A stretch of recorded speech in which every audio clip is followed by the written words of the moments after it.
Vyombo vya ulinzi na usalama pia vitaendelea kufanya kazi zake kwa nidhamu na kuhakikisha wale ambao wanaenda kinyume na nidhamu tunachukua hatua. Tutahakikisha Mheshimiwa Rais, wakati wote tunatenda kwa haki bila upendeleo wala kumwonea mtu. Tutafanya kwa mujibu wa sheria na haki na utaratibu ambavyo unatakiwa, jinsi ambavyo wakati wote Mheshimiwa Rais umekuwa utupa maelekezo na miongozo juu ya namna ya kutenda, ili mwisho wa siku Watanzania waweze kupata haki na wafurahie kuwa katika taifa lao na usalama. Lakini vile vile weledi ambao ndio huu Mheshimiwa Rais umeendelea kuufadhili. Umefadhili weledi ambao unasemwa kwenye kauli mbiu yetu, umeendelea kufadhili na kutoa fedha. Wapo wanaojifunza ndani ya nchi na nje ya nchi, lakini inaenda sambamba na upandishwaji vyeo. Mheshimiwa Rais, tunakushukuru sana kwa maboresho pia ya maslahi ya askari wetu, tunakushukuru sana. Mheshimiwa Rais, eneo jingine pia ambalo umeendelea kufanya vizuri ni masuala ya uadilifu katika utendaji kazi.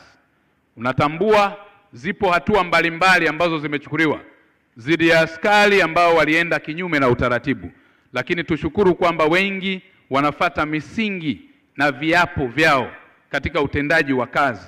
Mheshimiwa Rais, hili tukuahidi tutaendelea kulisimamia, lakini pia iwe ahadi yako, iwe ahadi ya askari wetu kwako ya utii, kwamba tutakapoenda kufanya kazi hizi kwa mujibu wa sheria tukaendelee kuishi katika viapo vyetu. Tumeapa kwa Mwenyezi Mungu, tumeapa kwa Jamhuri ya Muungano wa Tanzania kwenye katiba, na tumeapa kwenye mamlaka ambaye ni Mheshimiwa Rais wa Jamhuri ya Muungano wa Tanzania. Mheshimiwa Rais, kiapo cha askari hakina ukomo. Hata pale tutakapostaafu au tutakapotoka nje ya majukumu, viapo vyetu bado vinaendelea kuwa hai. Tunastaafu majukumu lakini hatustaafu viapo. Hivyo ni vizuri tuendelee kukumbushana. Wajibu huo ni wa msingi na wa muhimu, lakini pia nikumbushe wajibu wa familia. Wahalifu wanatoka kwenye familia zetu na watu wema wanatoka kwenye familia zetu, kwenye jamii zetu, lakini pia kwenye taasisi zote zilizopo za dini. Tuendelee kumsaidia Mheshimiwa Rais kulinda maadili ya taifa. Mmomonyoko wa maadili ndio unaopelekea Mheshimiwa Rais tuanze kuomba pesa za kujenga magereza. Mmomonyoko wa maadili ndio unaopelekea wakati mwingine kuonekana kama vile kuna chuki au changamoto nyingine, lakini ni kwa sababu ya watu kutokutii sheria, kutokutii utaratibu, hata maandiko. Mheshimiwa Rais, nikiwa namalizia nikukumbushie pia kwenye maeneo machache ambayo nitatoa rai. Rai yangu kwa Watanzania wenzangu, tuendelee kulipenda taifa letu. Tuendelee kuishi kwa uzalendo, tuendelee kuishi kwa miiko ambayo ipo katika vitabu vyetu vya dini, lakini pia tuendelee kujua kwamba hata tukiishi vema vipi, wahalifu huwa hawakosekani, watu wa kusaliti huwa hawapo. Mheshimiwa Rais, zipo hadithi nyingi, hadithi ya Mtume, lakini pia hadithi ya Isa bin Maryam. Yesu pamoja na mazuri mengi aliyofanya, hamna waliyeamini kwamba alitumwa na Mungu. Lakini pia Mtume Muhammad sallallahu alaihi wasallam, wapo hata kaka yake hakuamini kama yeye ndiyo alikuwa mtume kweli. Na Mheshimiwa Rais, hata kwenye tawala za dunia haya mambo yapo.